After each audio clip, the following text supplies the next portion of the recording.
Good evening and welcome to CYC News for the 15th of July 2018 and the 8th of Abib 1734 AM. I'm David Nada. In today's headlines, NATO leaders hope to avert disaster and worry Trump may undermine alliance. Donald Trump brings own wall of steel on UK visit as protesters assemble. German court rules former Catalan leader can be extradited on corruption charges. Queen Elizabeth helps mark 100 years of UK Royal Air Force. Low-cost TB vaccine shows promise against juvenile diabetes. Cristiano Ronaldo leaves Real Madrid for Juventus to begin a new chapter in his career. But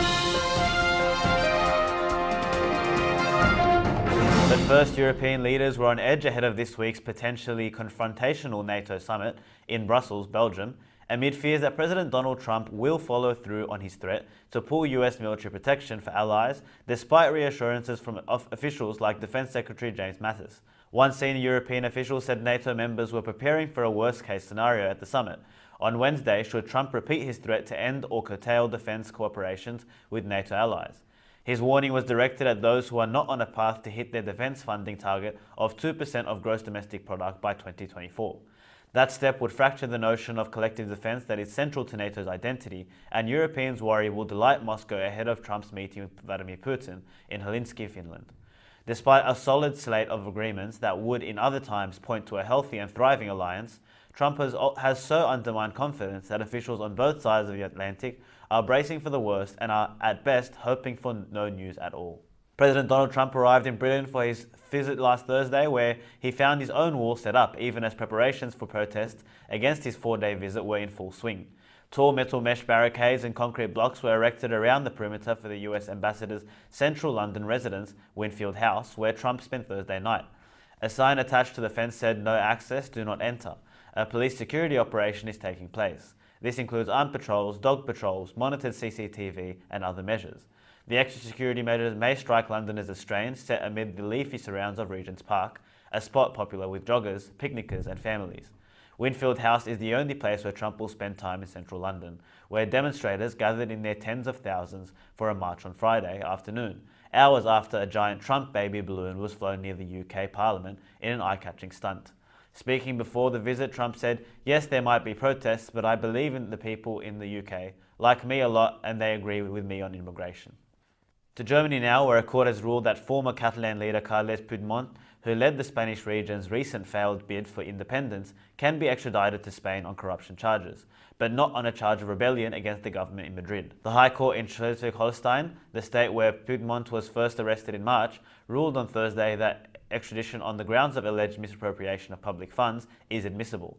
Puigdemont and several other former Catalan leaders have been accused by Spanish authorities of misusing funds by holding the independence referendum last October, which Madrid described as illegal. However, the court also ruled the deposed leader's actions in Catalonia don't meet the original definitions of high treason. He therefore cannot be extradited on a rebellion charge, and if he is returned to Spain, authorities cannot prosecute him based on that accusation.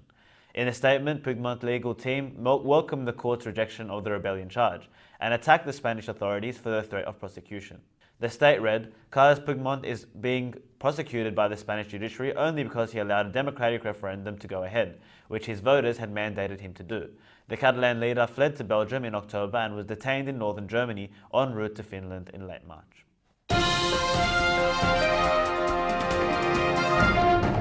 Over to England, Queen Elizabeth attended an event celebrating 100 years of Britain's Royal Air Force last Tuesday. That included a huge flypast of around 100 aircraft. Her appearance came one day after the monarch and her husband, Prince Philip, missed the christening of their 6th great-grandchild, Prince Louis, both having been scaled back their public engagements and private engagements in recent years. It is understood the decision was not made for health reasons, but was mutually agreed to by the Queen and Louis's parents, the Duke and Duchess of Cambridge, some time ago. The Queen attended the event in central London on Tuesday with her son and the heir to their throne, and the Prince of Wales, and his wife, the Duchess of Cornwall. Prince William and Catherine, and Prince Harry and his wife Meghan were also in attendance. Speaking at the event, the Queen congratulated the RAF for its remarkable contribution to defence over the last 100 years. She said, "Tenacity, skill and gallantry have been your hallmarks, as you have helped to safeguard freedom and security in many parts of the world." She said the RAF has won a place in the heart of our nation. Hundreds of servicemen and women took part in the parade, leading up to a Buckingham Palace, followed by a flypast of 100 aircraft, including Chinooks, Spitfires, Hawks and Red Arrows. In health news, the increasing cost of type 1 diabetes on most of the common serious chronic disease has created heavy financial burdens for families and generated controversy, with insulin prices more than doubling in the past decade. Type 1 diabetes, which typically is diagnosed in childhood, occurs when the immune system destroys the cells that produce insulin. The burden of treatment is why a small study that shows promise for a simpler, cheaper alternative treatment to type 1 diabetes is being met with hope. The research published in the journal Nature Partner Journal Vaccines on June 21 showed an older generic vaccine may help lower the blood sugar level of patients with type 1 diabetes, decreasing their need for insulin. The vaccine is used in a number of countries to prevent tuberculosis, but has long been known to stimulate the immune system as well. According to the healthcare technology company Connecture, it is relatively cheap, costing about $157 per dose in the United States. In the study, participants with long-standing type 1 diabetes were injected with 2 doses of Bacillus calmette-guerin tuberculosis vaccine, known as BCG, 4 weeks apart. 3 of the patients were observed for 8 years, 9 participants were followed for 5 years, and the blood sugar levels of those followed for 8 years dropped by more than 10%, 3 years after the injection, and were sustained for 5 more years. The researchers, led by Dr. Denise Frelsman, Director of Biology Laboratory at Massachusetts General Hospital, are conducting a second much larger Phase 2 trial to see if the results correlate. And in sport, after 9 years, 16 trophies and 451 goals, Cristiano Ronaldo is leaving Real Madrid. The 33-year-old Portugal star will join a reigning Serie A champion Juventus from this season's UEFA Champions League winners for a reported €105 million transfer fee. An announcement on Juventus website read, "He's called Cristiano Ronaldo and is now officially a bianconero." The club also confirmed Ronaldo would sign a 4-year contract tying him to Juve until 2022.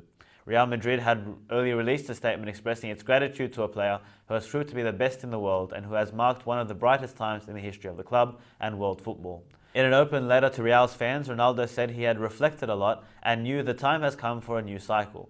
Last season, he scored a stunning bicycle kick against Juventus in Turin, which was widely viewed as one of the world's greatest Champions League goals ever.